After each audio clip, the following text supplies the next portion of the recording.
guys, I want to do a quick drawing of how I quilted my En Provence block. And I did a video of this, but I just thought that doing a drawing might help break it down. Now, hopefully this white gel pen shows up. But I just want to give you guys kind of an idea of how I move around this quilt. And if any of you have felt stuck on quilting your En Provence and this makes sense to you, you are more than welcome to utilize it. That would actually make me super duper happy. This gives you the confidence you need to tackle what's really a very challenging quilt. This is really all of Bunny's quilts are challenging. They're brilliant, but they're challenging. And I think they can be especially challenging to know how to quilt once they're done because you've sunk a lot of hours into piecing them and you don't, at least this is how I felt. I was afraid that I would do something with the quilting that would diminish my piecing. And I feel like what I decided on using Dory Hruska's continuous curve method, I feel like it did nothing but enhance my quilt top. Which I mentioned Dory, she has a new book out, Making Connections. I'll link to my blog post about her new book that I wrote very early September, might have been September 1st even. And if you are watching this before mid-September 2017, you might have a chance to enter for a giveaway.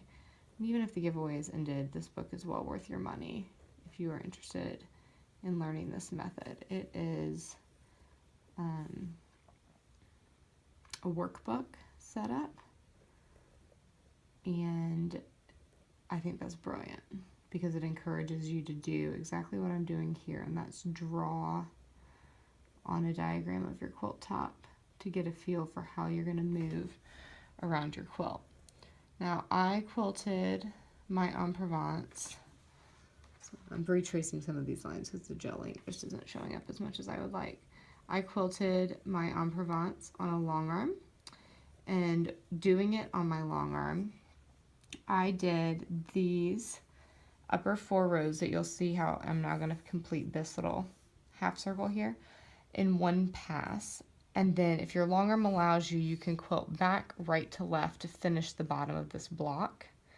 And then because of the limits of my throat space, I would do this sashing as a single pass, just a very skinny pass. Now, obviously, if you are working on your domestic, you can modify that because you can go in any direction at any time on your domestic. And if you take the time to plan it out well, the way Dory has just really perfected this method, you could start your En Provence quilt and end all of the quilting for the quilt in the same place, particularly working on a domestic, that you would work all the way around the quilt. If you are interested in that, again, I highly recommend checking out her book and learning absolutely everything that she has to teach, which is a lot. She has a lot to teach. All right, coming around here. On these swirls, you'll notice I'm retracing them. That's because that's how I quilted them. You could do them as a slightly different swirl where you echo instead of retrace. Chose the retracing because I wanted the practice of doing it. Then I would actually go off this way and go up and into the next block, as I mentioned.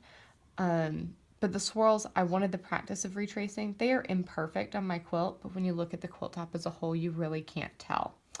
So then I would work back, if my machine allowed, from right to left to finish back over here. My machine does not particularly allow me to do that.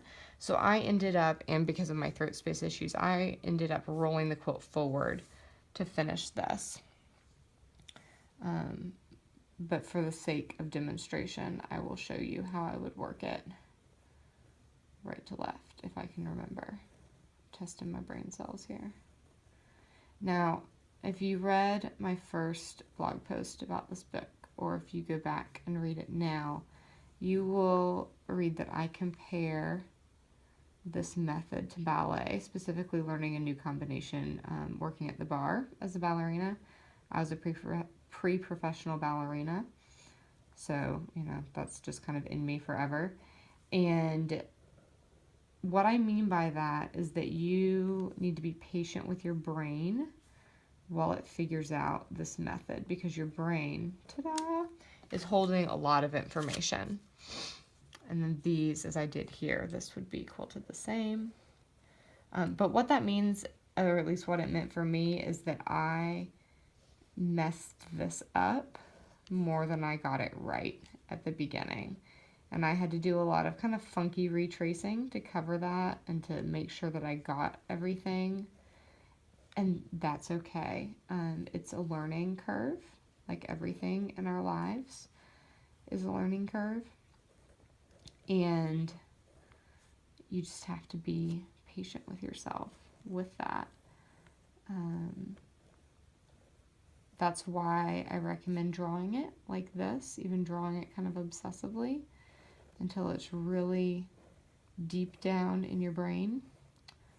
See then how I work back right to left to complete that, just like that. Ta-da! Yeah, I hope all of those tips help. I think that was probably a bit of a fire hose of information at you guys, but I hope it gives you an idea of how to tackle quilting en Provence with continuous curves.